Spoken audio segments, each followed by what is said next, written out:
The space station hummed quietly around the busy trade hub. Ships came and went every hour, bringing aliens from dozens of different worlds. The station was huge, with gleaming metal walls and bright lights that never turned off. In the lower levels, where the big machines worked to keep everyone alive, the corridors were darker and quieter. Zixara moved carefully through the engineering section. Her body was made of living crystal that caught the light and threw it back in rainbow colors. She was young for her people, the Villani, and this was only her second time working away from her home world. The environmental suit she wore was specially made for her kind. It kept the right gases around her crystal body and protected her from the harsh air that other species breathed. She was checking the water recycling systems when something went wrong. A pipe burst with a loud bang, and toxic chemicals sprayed everywhere. The force knocked her backward into a metal wall. Her suit tore open with a terrible ripping sound. "No, no, no," Zixara whispered as she felt the station's air touch her crystal skin. It burned like acid. Her people needed pure gases to survive. The mixed atmosphere that other species breathed was poison to her. Already, tiny cracks began to appear across her arms and face. The accident happened in the middle of a maintenance cycle. The area was supposed to be empty, but several aliens had been walking nearby when they heard the noise.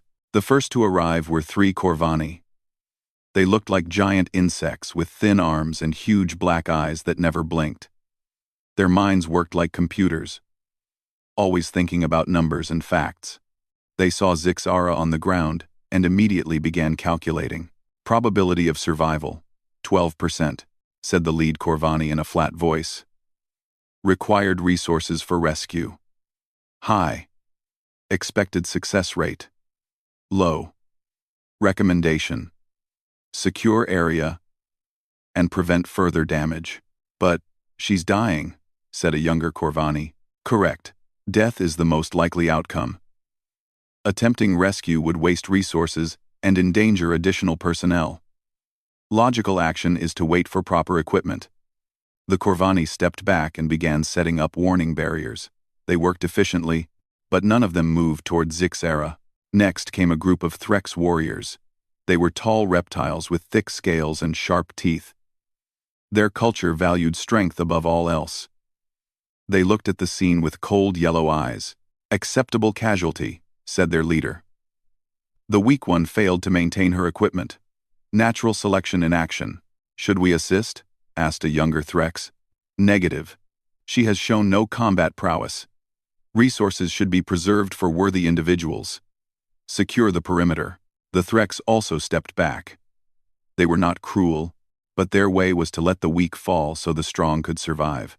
The last group to arrive were Mindari, beings that looked like tall, thin ghosts made of silver light.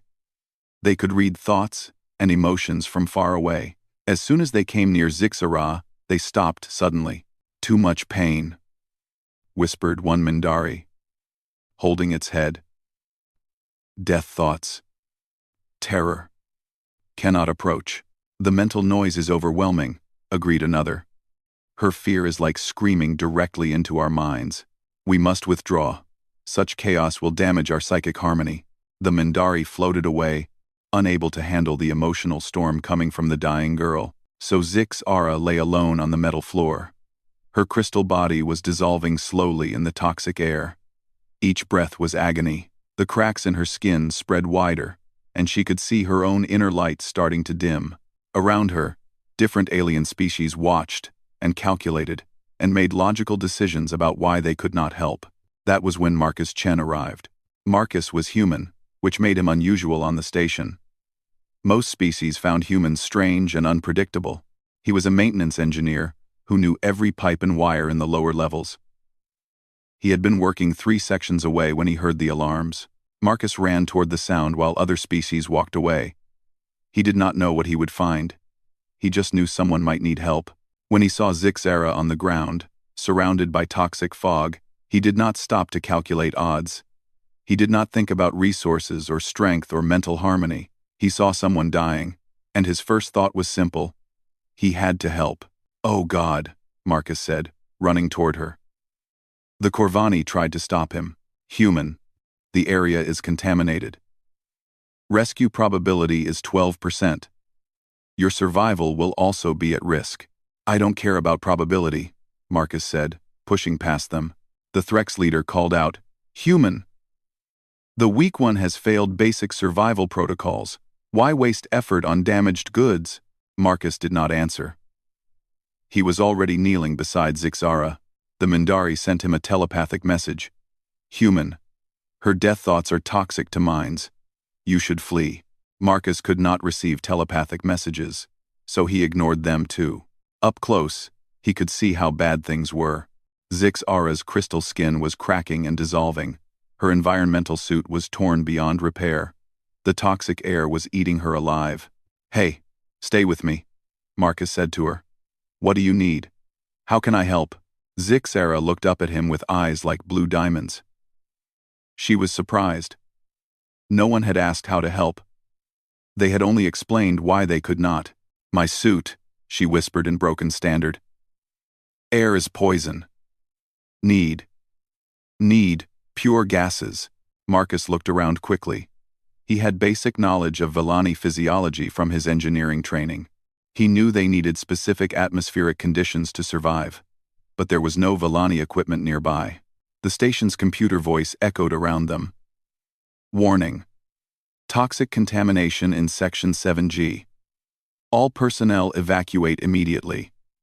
Atmospheric conditions unsuitable for carbon-based life." The other species began moving further away. But Marcus stayed right where he was, thinking fast about how to save someone who was dying from breathing the same air that kept him alive. Marcus looked at his own environmental suit. It was standard human gear, designed for carbon-based life, but it had emergency repair systems and backup supplies that might work. He had to try something. "Computer," he called out. "What gases do Villani need to survive?" "Accessing database," the station AI replied. "Villani require pure argon and xenon mixture with trace amounts of crystalline catalyst particles. Warning. Current atmospheric contamination level is fatal to Villani physiology." Marcus was already moving. His suit had emergency sealant, designed to patch small holes. It would not work perfectly for a different species, but it was better than nothing. He pulled out the silver gel and began spreading it over the worst cracks in Zixara's skin. "This might hurt," he said, "but it should slow down the damage." The sealant was meant for human skin, not living crystal. It burned as it touched her, but it also stopped the toxic air from reaching the deeper parts of her body. Zixara cried out in pain, but the spreading cracks began to slow. "Warning," said the computer. "Unauthorized use of emergency medical supplies. Probability of successful treatment is negligible. Recommend immediate evacuation." "Shut up," Marcus muttered, working faster. Around them, the other species watched in amazement. The Corvani were taking detailed notes. "Fascinating," said their leader. "The human is ignoring all logical safety protocols. His actions decrease his own survival probability by 43%. Perhaps his computational systems are damaged," suggested another Corvani. The Threx were shaking their heads in disgust. "Weakness," growled their commander. "He risks his life for a failed specimen. This is why humans are not warriors." The Mindari stayed far back, but they could sense something unusual in Marcus's thoughts. "Strange," whispered one. "His mind shows no fear for himself, only determination to save the other. Such thoughts are alien to us." Marcus was not listening to any of them. He was looking at his suit's emergency supplies, trying to find something that could help. His water recycling system had spare filter cartridges. The water purification process used some of the same gases that Villani needed. He pulled out a filter cartridge and broke it open. Inside were small crystals that cleaned water by releasing specific gases. It was not a perfect match for what Zixara needed, but it might be enough to keep her alive a little longer. "I'm going to try something crazy," he told her. "Trust me, okay?" Zixara could barely speak, but she nodded. She was confused by this human, who was risking everything for a stranger, but she had no choice but to trust him. Marcus broke open his suit's backup water supply and dissolved the filter crystals in it. The mixture turned bright blue and began giving off small amounts of the gases that Villani could breathe. He poured it carefully over the sealed cracks in her skin. The effect was immediate. Some of Zixara's inner light began to return. The blue mixture soaked into her crystal matrix and gave her body something it could use instead of the poison air. "Warning," the computer announced. "Human maintenance worker Marcus Chen is violating 47 safety protocols. His actions are causing equipment damage and endangering station systems." "Good," Marcus said. "Add it to my file." But now he had a bigger problem. The toxic leak was getting worse, and he was breathing the same contaminated air that was killing Zixara. His own suit was showing damage warnings. The chemicals in the air were starting to eat through his equipment too. "Can you move?" he asked Zixara. "A little," she whispered. The makeshift treatment had helped, but she was still very weak. "We need to get to the medical bay. It's 3 sections away through contaminated areas. I'm going to carry you." The Corvani immediately began protesting. "Impossible," said their leader. "The human suit cannot maintain integrity for that distance. Probability of reaching medical bay: 8%. 8%. "He will die," added another. "Both will die. This is not logical." Marcus was already lifting Zixara in his arms. She was surprisingly light, as if her crystal body was hollow inside. But she was also very fragile. He could feel more cracks forming as he moved her. "Hold on tight," he said. "This is going to be rough." The journey through the contaminated sections was a nightmare. The toxic fog grew thicker as they moved through areas where the leak had spread. Marcus's suit warnings were constant now. Red lights flashed inside his helmet, and the computer kept announcing system failures. "Life support at 60%, his suit reported. "Atmospheric seals compromised. Recommend immediate return to safe area." Marcus ignored the warnings and kept walking. Behind them, the other species followed at a safe distance, watching this impossible rescue attempt. In his arms, Zixara was amazed. She had studied other species in school, but she had never understood why humans had such a strange reputation. Other races called them the reckless ones, or the species that ignores probability. Now, she was experiencing their strangeness firsthand. "Why?" she asked him as they moved through the toxic corridors. "Why risk your life for mine?" Marcus was breathing hard now. The contaminated air was getting into his suit, and he could taste metal in his mouth. "Because you need help," he said simply. "That's reason enough." This answer made no sense to Zixara. In her culture, you helped family and tribe members. You might help allies if the cost was low. But you never risked your life for strangers. It was considered a mental illness to care about people you did not know. By the second section, Marcus's suit was failing badly. The chemicals had eaten through several seal points, and his air supply was mixing with the toxic atmosphere. He was getting dizzy, but he kept walking. "Human life support at 30%, the station computer announced. "Immediate medical attention required."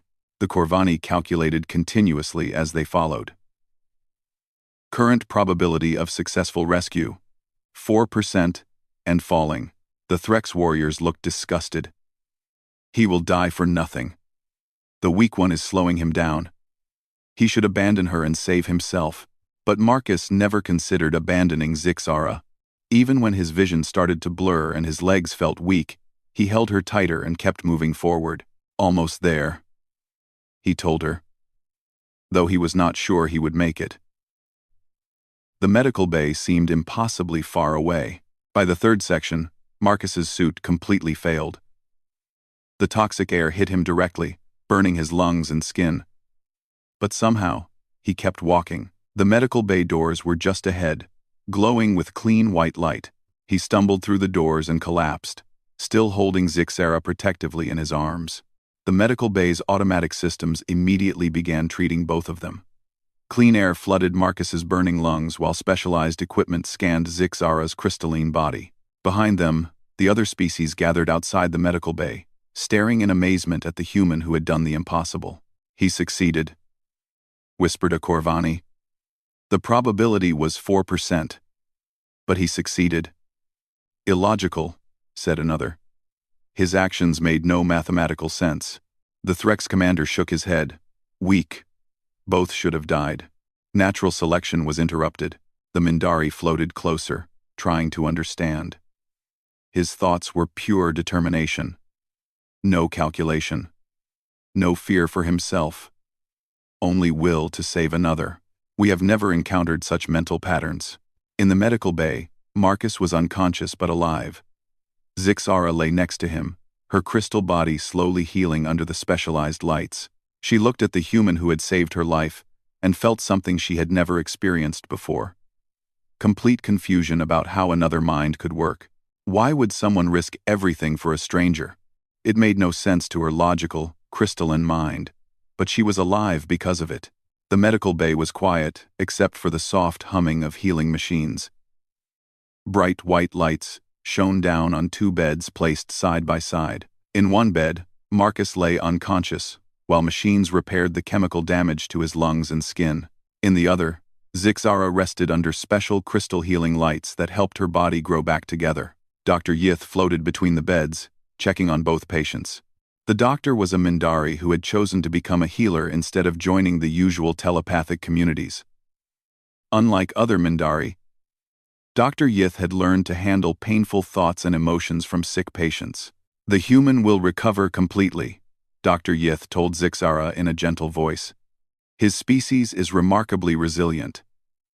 The crystal being will also heal, though it will take longer. Zixara watched Marcus sleeping in the next bed. His face was peaceful now, no longer twisted with effort and determination. She still could not understand what he had done or why he had done it.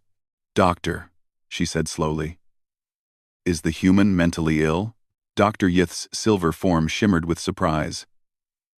Why do you ask such a thing? He risked his life to save mine. We are strangers. In my culture, this behavior indicates severe brain damage or insanity. I wish to understand if he needs psychiatric treatment. The doctor was quiet for a moment. The human's mind is functioning normally for his species. What you experienced is typical human behavior, not illness. This answer confused Zixara even more. If Marcus was normal, then all humans might act this way. But that seemed impossible. How could an entire species survive if they all risked their lives for strangers? Over the next few days, as both patients healed, word of the rescue spread throughout the station. Aliens from many different species came to the medical bay, not to visit the patients, but to observe Marcus like he was an exhibit in a zoo. The Corvani came first, carrying electronic tablets and scanning devices. They stood around Marcus's bed, taking measurements and notes. Subject appears physically normal for human species, said their team leader. However, behavioral patterns suggest malfunctioning risk assessment algorithms. Perhaps we could examine his brain, suggested a younger Corvani. There must be damaged circuits causing this illogical decision-making. No, said Dr. Yith firmly.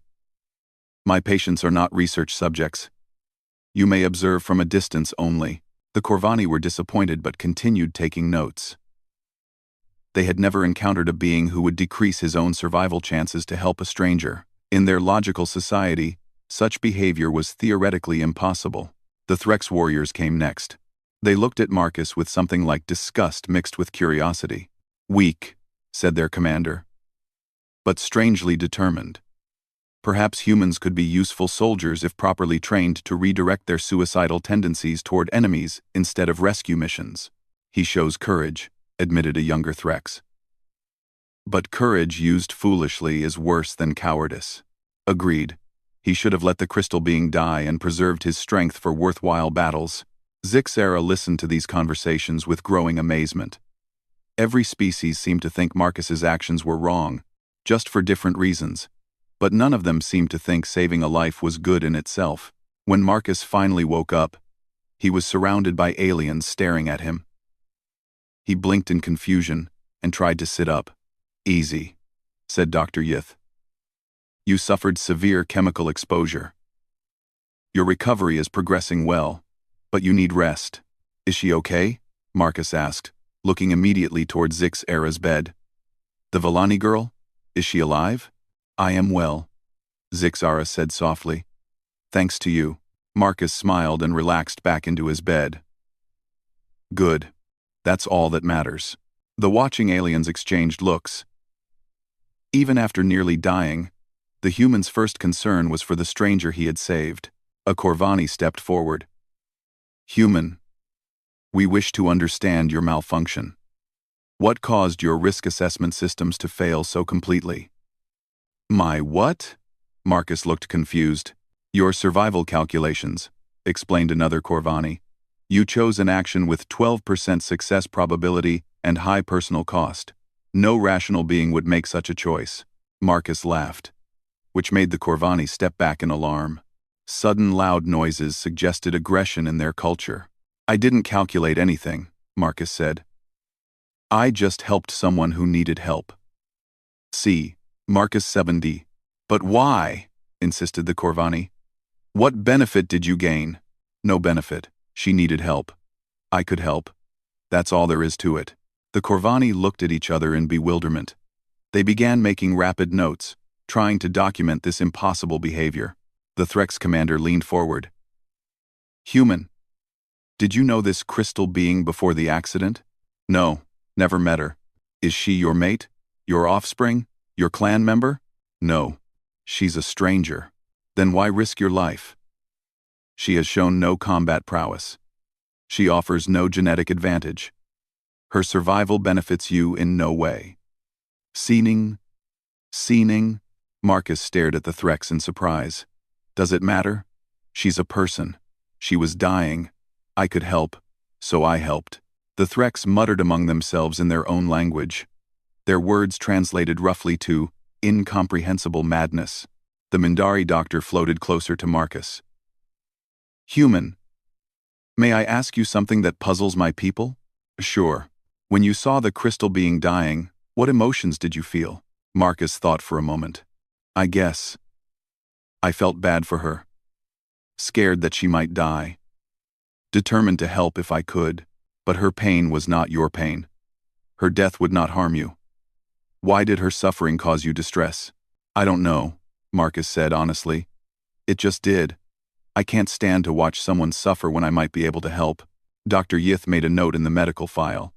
This was valuable information about human psychology. Over the next few days, more visitors came. Each species wanted to understand the human, who had acted against all logic and survival instinct. They asked the same questions in different ways, but Marcus's answers were always simple and always the same. Zixara listened to every conversation. She began to realize that Marcus was not unusual for his species. The other aliens mentioned that humans had a reputation throughout the galaxy for this kind of behavior. They were known as the species that doesn't calculate odds and the reckless saviors. She asked Dr. Yith to access the station's database for her. She wanted to learn about human culture and history. What she found amazed her even more. Human stories were full of heroes who sacrificed themselves for others. They had concepts like heroism and selflessness that were built into their most basic cultural myths. They seemed to admire people who risked everything to save strangers. There were records of humans throughout the galaxy performing similar rescues. A human cargo pilot who had crashed his ship to save a Corvani research station. Human soldiers who had died protecting alien civilians during a pirate attack. Human doctors who had traveled to plague-infected worlds to treat species they had never met. The pattern was consistent and completely illogical. Zixara looked over at Marcus, who was now sitting up in bed and joking with the medical staff. He seemed completely normal and relaxed. He did not act like someone who had recently performed an impossible rescue. To him, it was apparently just another day. Marcus, she said quietly when they were alone. May I ask you something? Of course. Do all humans act the way you acted? Marcus considered this. I guess most of us would try to help someone who was dying. Maybe not everyone would risk their life. But, yeah, I think most humans would at least try to do something. Even for strangers? Especially for strangers, family and friends. Well, you help them because you care about them personally. But helping a stranger, that's when you know you're doing the right thing just because it's right. Zix-Ara stared at him. This concept was completely alien to her. In her culture, you helped people based on how much they meant to you personally or what they could do for you in return. The idea of helping someone just because it's right was incomprehensible. "I do not understand your species," she said finally. Marcus smiled. "That's okay. I don't really understand yours either. But we don't have to understand each other to help each other." Outside the medical bay, representatives from different species continued to gather and discuss the strange human. Some wanted to study him. Others wanted to avoid his kind entirely. But all of them agreed on one thing. Humans were unlike any other species in the galaxy. They acted on emotion instead of logic. They risked everything for people they didn't know. They seemed to have a built-in drive to help others that made no evolutionary sense. It was, as the Corvani put it in their final report, a profound biological and psychological anomaly that defies all known models of intelligent behavior. Expedian.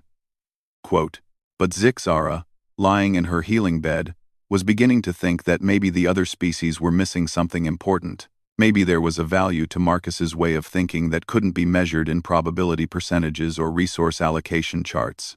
She was alive because someone had chosen compassion over calculation. And that was worth thinking about. After Marcus was released from the medical bay, Zix-Ara stayed longer to finish healing her crystal matrix. But instead of resting, she spent her time conducting what she called research. She was determined to understand why Marcus had acted so differently from every other species. She started by interviewing the aliens who had witnessed her accident. The medical bay had become an unofficial meeting place where different species came to discuss the strange human behavior they had observed. First, she spoke with the Corvani team leader who had calculated her survival odds. "Tell me about Corvani rescue procedures," she said, holding a small recording device. "When do your people attempt to save others?" The Corvani's large black eyes never blinked as he answered. "We use a standardized decision matrix. First, we calculate probability of successful rescue. Must be above 60%. Second, we analyze resource cost versus expected benefit. Third, we consider the rescued individual's potential contribution to society. What if someone is dying right in front of you, but the odds are bad? Then we do not attempt rescue. It would be illogical to risk additional lives for a probable failure. Even if you could save them, possibility is not the same as probability. We base decisions on mathematical certainty, not emotional impulses." Zix-Ara made careful notes. The Corvani approach made perfect sense to her logical mind. It was similar to how her own people thought, but it also meant that Marcus would have died trying to save her if he had been Corvani. Next, she interviewed the Threx commander, who had called her an acceptable casualty. "Threx rescue protocols are simple," the reptilian warrior explained. "We save those who have proven their worth in battle. The strong deserve to live. The weak should fall so they do not drain resources from superior individuals. But what if the dying person could become strong with help? Unproven potential has no value. Only demonstrated capability matters. If they were truly strong, they would not need rescue." What about children? Injured allies? Children who show promise are protected by their clans. Allies who fall in battle have honored themselves through courage. But strangers who fail basic survival, they are not our responsibility. Again, Zix-Ara could understand this logic. The Threx were warriors. They lived by strength and courage. Saving random strangers would make them weaker as a species, but it also meant Marcus's actions would be seen as disgraceful weakness in Threx culture. The Mindari interview was harder because Dr. Yith had to translate the telepathic responses into words. The Mindari collective consciousness operates on harmony principles, Dr. Yith explained. They help individuals whose thoughts contribute to the mental peace of the group. They avoid those whose minds create discord or pain. So they would not save someone who was suffering? Suffering creates mental noise that disrupts telepathic harmony. A dying mind broadcasts terror and agony. Most Mindari cannot approach such chaos. It would damage their psychological balance, but that means people die alone when they need help most. Yes, it is regrettable, but necessary for the greater mental health of the telepathic community. Zix's era was beginning to see a pattern. Every species had logical reasons for when they would or would not help others. But all their reasons involved some kind of benefit calculation or self-protection. None of them helped just because someone needed help. She decided to research official galactic rescue protocols. What she found surprised her. The Galactic Federation had detailed procedures for emergency situations. All rescue operations required 1. Committee approval from at least 3 species representatives. 2. Resource allocation analysis. 3. Environmental safety assessment. 4. Probability studies showing reasonable chance of success. 5. Cultural impact evaluation. 6. Cost-benefit justification. The entire process took an average of 6 hours to complete. Most emergency situations were over long before rescue was approved. Even more interesting were the historical records. In the past 50 years, there had been 847 major emergency situations involving multiple species. Official Federation rescue operations had been attempted in only 23 cases, but there were also unofficial records. Individual humans had attempted rescue operations in 291 of those same emergencies. They had succeeded in saving lives in 267 cases, even when the odds were considered impossible. Humans, she realized, did not wait for committee approval. They did not calculate costs and benefits. They just acted. She found more specific examples in the database. The Corvani Research Station incident. Pirates had attacked a scientific outpost, cutting off all escape routes. Federation analysis showed rescue was impossible due to the pirates' superior firepower. But a human cargo pilot named Sarah Kim had flown her unarmed transport ship directly through the battle zone, picking up Corvani scientists while being shot at. She had saved 47 lives and died in the process. The Corvani still did not understand why she had helped their people. The vegan plague outbreak. A deadly disease had swept through several worlds inhabited by plant-based species. The Federation had quarantined the entire sector to prevent spread. Human doctors, led by Dr. James Park, had broken the quarantine to deliver medical supplies and treat the sick. 3 humans had died from the alien disease, but they had stopped a plague that could have killed millions. The plant species were still confused about why humans would risk infection to help strangers. The Centauri mining disaster. An asteroid collision had trapped 200 Threx workers in collapsed underground mines. Threx Military Command had declared the situation hopeless and written off the workers as honorable casualties. A human construction crew led by Maria Santos had worked for 6 straight days to dig new tunnels and rescue the trapped miners. All 200 Threx had survived. The Threx Military Command had later criticized the humans for interfering in natural selection. Case after case showed the same pattern. When everyone else gave up, humans kept trying. When logic said it was impossible, humans found a way. When other species calculated that rescue was too expensive or too dangerous, humans paid the price anyway. Zixara sat back in her medical bed, overwhelmed by what she had learned. She had always thought intelligence meant making logical decisions based on facts and probabilities. But humans seemed to operate on completely different principles. They made decisions based on emotions and values that had no mathematical basis. They cared about strangers for no logical reason. They risked their lives for people who could never repay them, and somehow, it worked. They saved lives that everyone else said were impossible to save. They solved problems that everyone else said were hopeless. She decided to confront Marcus directly about what she had learned.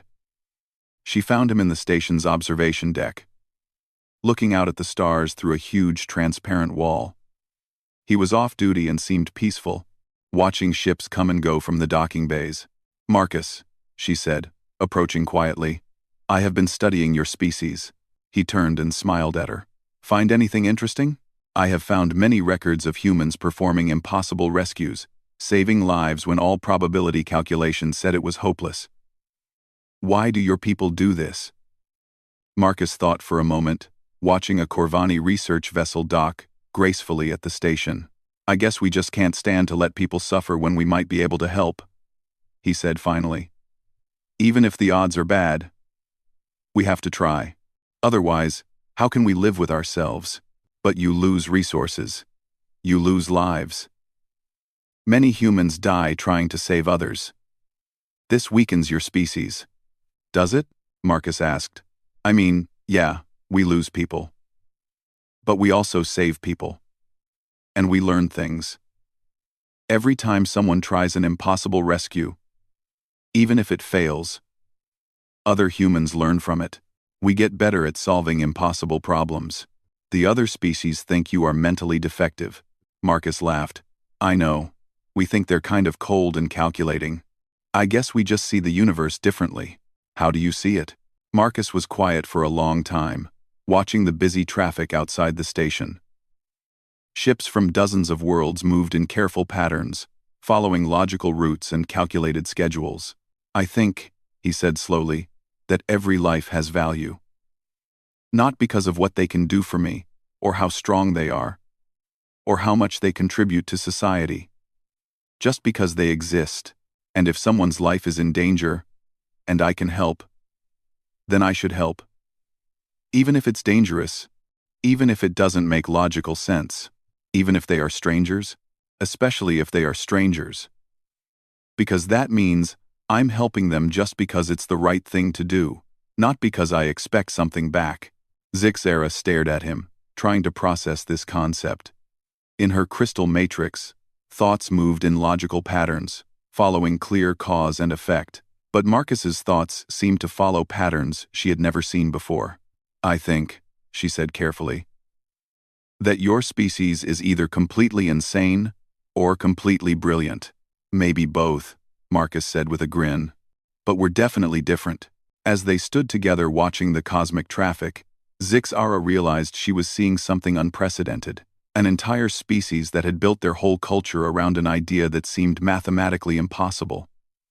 That saving strangers was worth any risk. It should not work. By all logical analysis, humans should have died out long ago from their reckless behavior. But somehow, they thrived. They spread across the galaxy. They solved problems that other species could not solve. Maybe, Zixara thought, there was more than one kind of intelligence. Maybe there was more than one way to make good decisions. Maybe the humans knew something that everyone else was missing.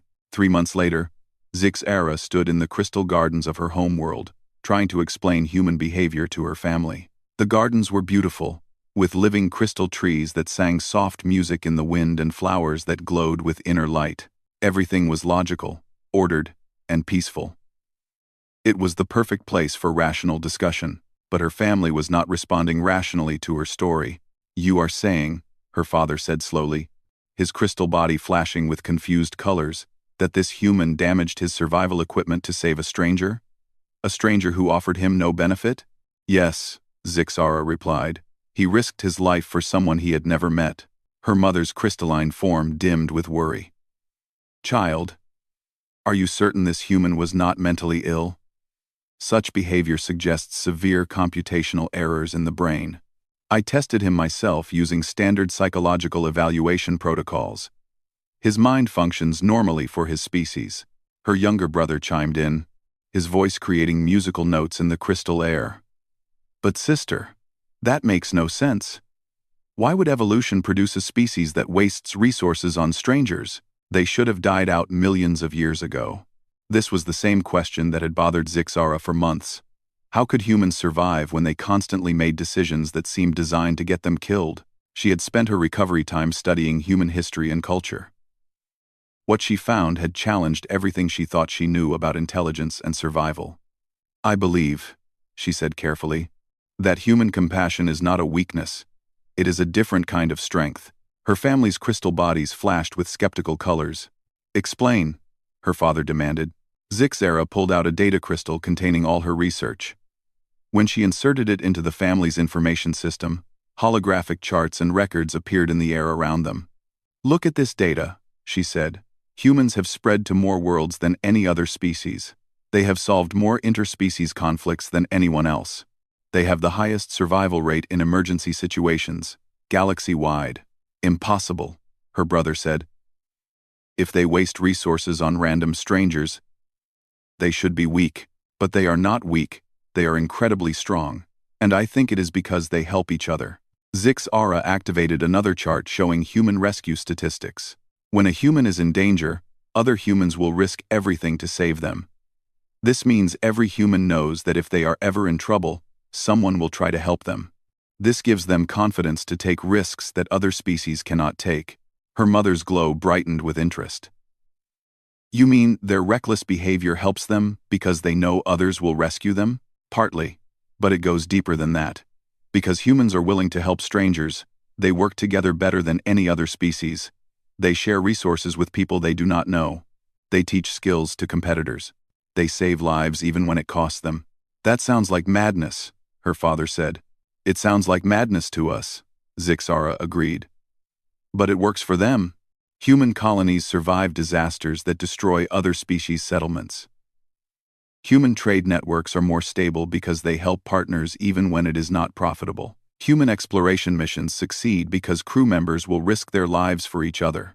She showed them more data: human colony survival rates, trade partnership longevity, exploration mission success percentages. In every category, humans performed better than species that made more logical decisions. I think, Zix-Ara concluded, that we have been calculating survival incorrectly. We try to minimize risk and maximize individual benefit. But humans maximize group survival by accepting individual risk. In the long term, their method may be more effective than ours. The family was quiet for a long time, processing this information. Crystal beings were excellent at logical analysis, but this data challenged their basic assumptions about intelligence and survival. Finally, her father spoke. What do you propose to do with this knowledge? I want to study them more. I have submitted a research proposal to the Galactic Anthropology Institute. I want to understand how human compassion works, and whether other species could learn from their methods. Her mother flashed with alarm. You want to make our people more like humans? More reckless? And emotional? No, Zix-Ara said. I do not want to change our nature. But I think we could learn from their approach to cooperation and mutual aid. There might be ways to combine logical thinking with human-style compassion. 3 months later, Zix-Ara received approval for her research grant. She was assigned a small laboratory and given access to human cultural databases. Her project was officially titled Comparative Analysis of Altruistic Behavior Patterns, but she privately called it the Human Paradox Study. Her first major paper caused controversy throughout the academic community. She presented evidence that human irrationality was actually a sophisticated survival strategy that other species had failed to recognize. The Corvani Academic Council rejected her findings, stating, "Emotional decision-making cannot be classified as intelligent behavior, regardless of outcomes." The Threx Military Institute dismissed her work. Weakness that succeeds temporarily will eventually fail. True strength requires individual excellence, not collective dependency. The Mindari Collective sent a telepathic response that translated roughly to, "The chaos of human thoughts remains incomprehensible and disturbing to orderly minds." But some researchers from other species began to support her work. They had noticed the same patterns she described.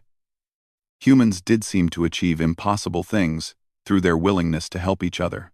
As her research progressed, Zix-Ara began corresponding directly with human anthropologists and psychologists. They were fascinated to learn how other species viewed human behavior.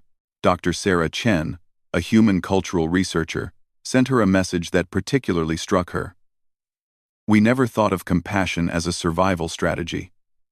To us, it just feels like the right thing to do.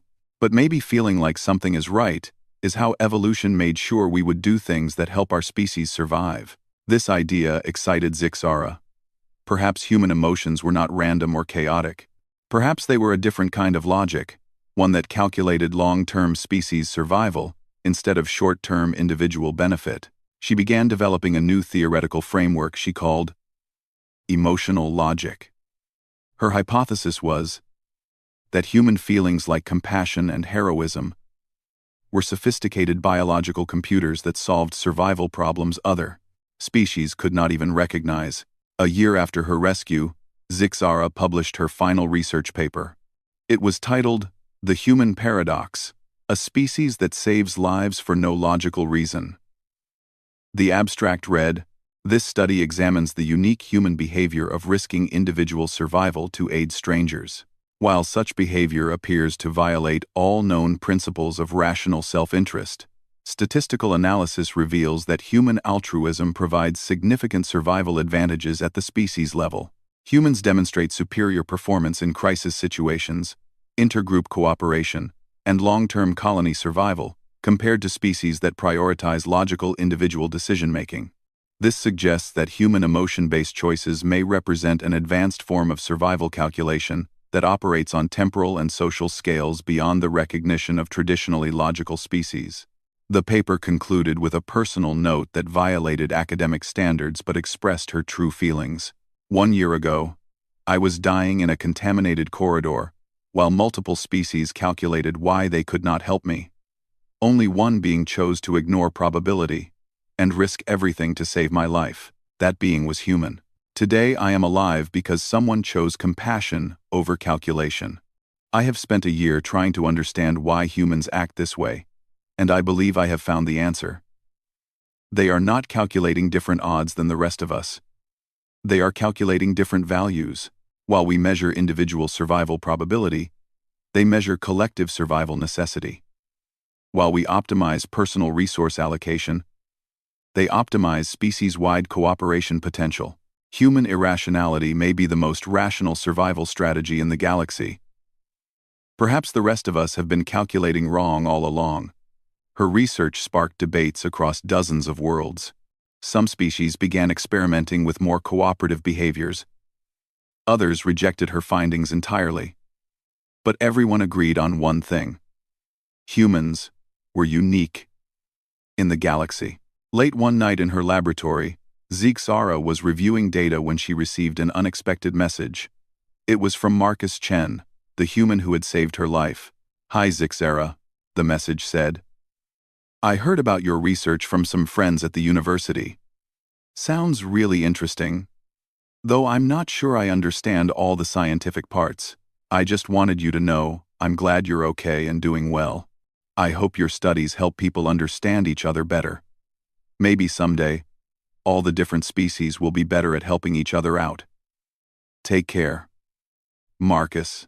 Zixara stared at the simple message for a long time. Even now, a year later, Marcus was not trying to take credit for saving her life. He was not asking for recognition or reward. He just hoped her work would help others. She thought about all the complex theories and mathematical models she had developed to explain human behavior. But maybe the explanation was simpler than she had imagined. Maybe humans helped others for the same reason Marcus had helped her. Because it felt like the right thing to do. Maybe feeling like something was right was enough reason to risk everything. Maybe the rest of the galaxy was missing something fundamental about what it meant to be truly intelligent. Zixara opened a new file on her computer and began typing her next research proposal. Project: Learning Human Compassion. Can other species develop emotional logic? Outside her laboratory window, the crystal trees sang their mathematical songs in the wind.